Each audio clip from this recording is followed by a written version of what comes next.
Assalamualaikum warahmatullahi wabarakatuh. Alhamdulillahi rabbil alamin, wassalatu wassalamu ala asrafil anbiya'i wal mursalin wa ala alihi wa sahbihi rasulillahi ajma'in. Pertama dan terutama sekali, marilah kita ucapkan rasa puji dan syukur kepada Allah Subhanahu wa Ta'ala yang telah melimpahkan rahmat dan nikmatnya kepada kita bersama, sehingga dengan rahmat dan nikmatnya jualah kita dapat melaksanakan kuliah daring pada hari ini. Selawat beriringan salam tidak lupa pula kita hadiahkan kepada Nabi kita, yakninya Nabi Muhammad Sallallahu Alaihi Wasallam, dengan mengucapkan Allahumma sholli ala Muhammad wa ala ali Muhammad. Yang sama-sama kita hormati Bapak Dr. Andus Syukri Iska MAG dan Ibu Ivelda Nengsi SEIMA selaku dosen pengampu mata kuliah Lembaga Keuangan Syariah, dan seterusnya kepada teman-teman yang seperjuangan dengan saya yang saya hormati. Baiklah, kami dari kelompok 3 akan membacakan hasil diskusi makalah kami, yaitu tentang operasional Bank Syariah. Assalamualaikum warahmatullahi wabarakatuh. Saya Elsie Destiani ingin membacakan pengertian dari Bank Syariah. Yang pertama, pengertian Bank Syariah yaitu menurut bahasa Prancis dan Itali berarti peti, lemari atau bangku. Sedangkan menurut Undang-Undang Nomor 7 1992, Bank Syariah ini memiliki arti yaitu badan usaha yang menghimpun dari masyarakat dalam bentuk simpanan atau menyalurkan kepada masyarakat dalam meningkatkan taraf hidup masyarakat. Namun secara teknis untuk penyebutan Bank Islam dan Bank Syariah mempunyai pengertian yang sama. Dalam Undang-Undang Nomor 10 Tahun 1998 disebutkan bahwa bank umum merupakan bank yang melaksanakan kegiatan usaha secara konvensional atau berdasarkan prinsip syariah, yang dalam kegiatannya memberikan jasa dalam lalu lintas pembayaran. Berdasarkan rumusan tersebut, bank syariah berarti bank yang tata cara operasionalnya didasari tata cara Islam yang menggunakan kepada ketentuan Al-Quran dan Hadis. Di dalam operasionalnya, Bank Islam harus mengikuti atau berpedoman kepada praktek-praktek usaha yang dilakukan di zaman Rasulullah SAW. Bentuk-bentuk usaha yang telah ada sebelumnya tetapi tidak dilarang oleh Rasul, atau bentuk-bentuk usaha baru sebagai hasil ijtihad para ulama yang tidak menyimpan Al-Quran dan Hadis. Yang kedua, sejarah munculnya Bank Syariah.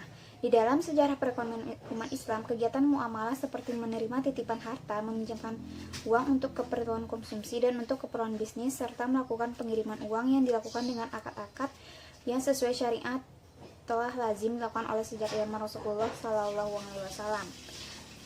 Deregulasi perbankan dimulai sejak tahun 1983. Pada tahun tersebut, BI memberikan kelulusan kepada bank-bank untuk menetapkan suku bangsa. Pemerintah berharap dengan kebijakan deregulasi perbankan maka akan tercipta kondisi dunia yang lebih efisien dan kuat dalam menopang perekonomian. Pada tahun 1983 tersebut, pemerintah Indonesia pernah berencana menerapkan sistem bagi hasil dalam perkreditan yang merupakan konsep dari perbankan syariah. Sistem keuangan syariah kita menjadi salah satu sistem terbaik dan terlengkap yang diakui secara internasional. Pada Juni 2018, perbankan syariah terdiri 12 bank umum syariah, 20 unit usaha syariah yang dimiliki oleh bank umum konvensional, dan 160 BPRS dengan total sebesar 27.494 triliun dengan pangsa pasar 4,61%. Sekian, assalamualaikum warahmatullahi wabarakatuh.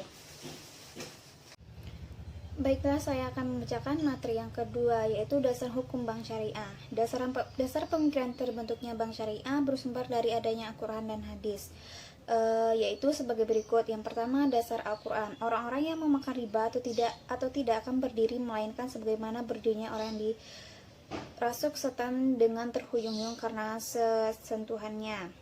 Yang kedua, dasar Al-Hadis. Dari Abu Sa'ad diceritakan pada suatu ketika Bilal datang kepada Rasulullah Shallallahu Alaihi Wasallam membawa kurma barni.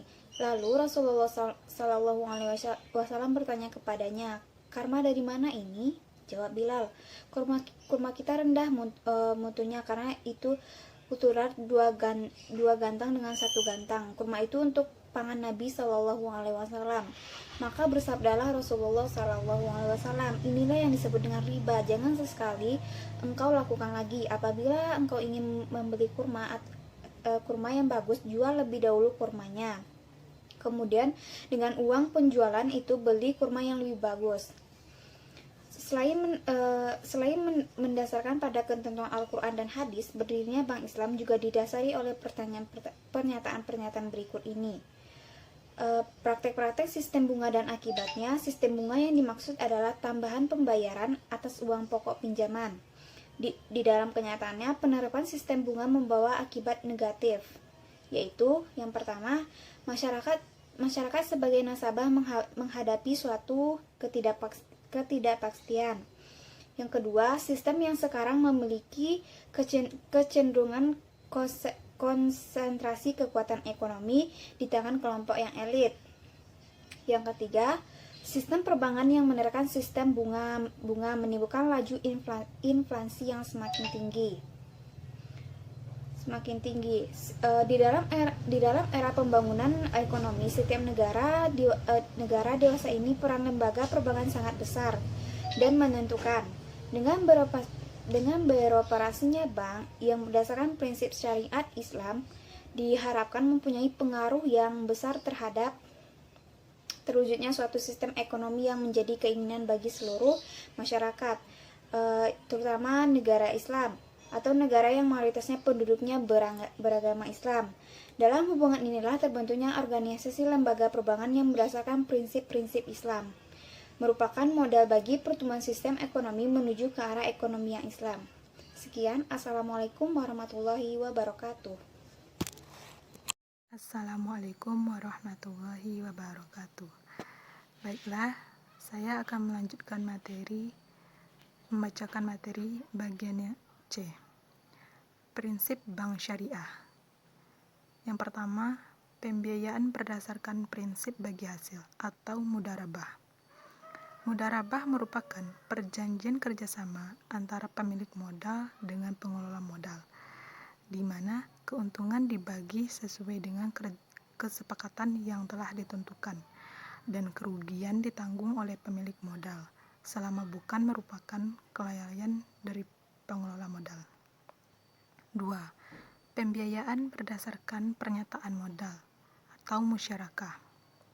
Musyarakah adalah kerjasama antara dua orang atau lebih dalam suatu usaha, di mana masing-masing pihak berhak atas keuntungan yang didapat sesuai dengan porsi modal yang dikeluarkan.